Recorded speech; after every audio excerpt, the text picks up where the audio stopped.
ఇటీవల జరిగిన అసెంబ్లీ ఎన్నికల్లో 3 రాష్ట్రాల్లో అధికారాన్ని కైవసం చేసుకున్న బీజేపీ పట్ల ప్రధాని మోడీ పట్ల ప్రజల్లో ఆదరణ పెరుగుతున్నందుకు నిదర్శనమని, పార్టీని క్షేత్రస్థాయిలో బలోపేతం చేసుకునేందుకే ఇది సరైన సమయమని బీజేపీ జిల్లా అధ్యక్షులు పిక్కి నాగేంద్ర, బీజేపీ రాష్ట్ర కార్యదర్శి బొమ్మల దత్తు పేర్కొన్నారు.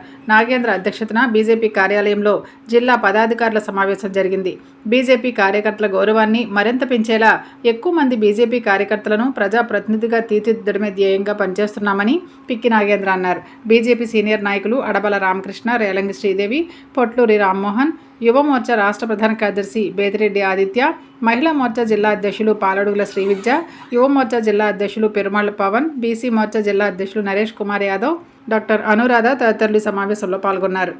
10వ తరగతి పరీక్షల్లో 500కు పైగా మార్కులు సాధించిన రాజమహేంద్రవరంలోని ప్రభుత్వ పాఠశాలకు చెందిన విద్యార్థులను ఎస్కేవిటి కళాశాల ఆవరణలోని ఆడిటోరియంలో జరిగిన కార్యక్రమంలో ఎమ్మెల్యే ఆదిరెడ్డి శ్రీనివాస్ ఘనంగా సత్కరించారు. ఈ సందర్భంగా ఆయన మాట్లాడుతూ సర్వేపల్లి రాధాకృష్ణ విద్యా కిట్లు, డొక్కా సీతమ్మ మధ్యాహ్న భోజన పథకం వంటి పేర్లు పెట్టడం ద్వారా విద్యా విలువలను ముందుకు తీసుకెళ్తున్నామని పేర్కొన్నారు. ప్రభుత్వ పాఠశాలలో చదువుతూ ప్రతిభ కనబరిచిన ప్రతి విద్యార్థి రాష్ట్రానికి గర్వకారణమని పేర్కొన్నారు. విద్యార్థుల విజయాల్లో తల్లిదండ్రుల త్యాగం, ఉపాధ్యాయుల కృషి, పాఠశాల సిబ్బంది సేవలు కీలకమని కొనియాడారు.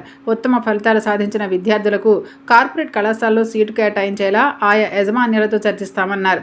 గత ఏడాది రాజమహేంద్రవరం మున్సిపల్ పాఠశాల నుంచి 500 మార్కులు పైగా సాధించిన విద్యార్థుల సంఖ్య 188 కాగా ఈ ఏడాది అది 233కు పెరిగిందని ఎమ్మెల్యే వెల్లడించారు. ఇది ప్రభుత్వ విద్యలో వస్తున్న సానుకూల మార్పుకు నిదర్శనమని చెప్పారు. విద్యాశాఖలో సంస్కరణలు తరచూ నిర్వహిస్తున్న పరీక్షలు, విద్యార్థుల పురోగతిపై ప్రత్యేక దృష్టి కారణంగానే ఈ ఫలితాలు సాధ్యమయ్యాయని పేర్కొన్నారు. ప్రభుత్వ పాఠశాలలో విద్యార్థులకు అందుతున్న సౌకర్యాలపై ప్రభుత్వం ప్రత్యేక శ్రద్ధ చూపుతుందని ఎమ్మెల్యే తెలిపారు. తాను ఆకస్మికంగా పాఠశాలను సందర్శించి టాయిలెట్లు, వాష్ బేసిన్లు, వంటశాలలు, మధ్యాహ్న భోజన నాణ్యతను పరిశీలిస్తానని చెప్పారు. పిల్లలకు నాణ్యమైన భోజనం, పరిశుభ్రమైన వాతావరణం అందించేందుకు ఉపాధ్యాయులు, సిబ్బంది ఎంతో కష్టపడుతున్నారని అభినందించారు. రాష్ట్రంలో ఐటీ, ఎలక్ట్రానిక్స్, మ్యానుఫ్యాక్చరింగ్ రంగాల్లో భారీ పెట్టుబడులు వస్తున్నాయని, దీంతో భవిష్యత్తులో యువతకు విస్తృత స్థాయిలో ఉద్యోగ అవకాశాలు లభిస్తాయని చెప్పారు. ఈ కార్యక్రమంలో విద్యాశాఖ అధికారులు, పాఠశాల ప్రధానోపాధ్యాయులు, ఉపాధ్యాయులు, విద్యార్థులు, తల్లిదండ్రులు తదితరులు పాల్గొన్నారు. రాజమహేంద్రవరంలోని శ్రీ త్యాగరాజ నారాయణదాస సేవా సమితి ప్లాటినం జూబ్లీ సంగీతోత్సవాల్లో భాగంగా ఈరోజు సాయంత్రం 6:30 స్విట్జర్లాండ్కు చెందిన ఉమాకుమార్ గాత్ర కచేరీ చేస్తారు. సరస్వతుల పార్థవ వయోలిన్, ఎన్ఎన్ కళ్యాణరామన్ మృదంగం, లింగుట్టి ప్రసాద్ ఘట్టం, రాయవరపు సహదేవుడు కంజరంపై గాత్ర కచేరీకి వాద్య సహకారం అందిస్తారు. ఎట్టకేలకు టీవీకే అధినేత చంద్రశేఖర్ జోసెఫ్ విజయ్ ముఖ్యమంత్రిగా ప్రమాణ స్వీకారం చేశారు. చెన్నైలోని నెహ్రూ స్టేడియంలో గవర్నర్ రాజేంద్ర ఆర్లేకర్ విజయ్ చేత ప్రమాణం చేయించగా కాంగ్రెస్ అగ్రనేత రాహుల్ గాంధీ సహా ప్రముఖులు హాజరయ్యారు. ప్రముఖ నటి త్రిష, విజయ్ తల్లిదండ్రులు, కుటుంబ సభ్యులు ప్రమాణ స్వీకార కార్యక్రమానికి తరలివచ్చారు. తమిళనాడు ముఖ్యమంత్రిగా ప్రమాణం చేసిన జోసెఫ్ విజయ్ ఇళ్లకు 200 యూనిట్ల వరకు ఉచిత విద్యుత్ అందించే ఫైల్స్పై తొలి సంతకం చేశారు. ఆ తర్వాత యాంటీ డ్రగ్స్ టాస్క్ ఫోర్స్, మహిళల రక్షణకు ప్రత్యేక దళం దస్తాలపై విజయ్ సంతకాలు చేశారు.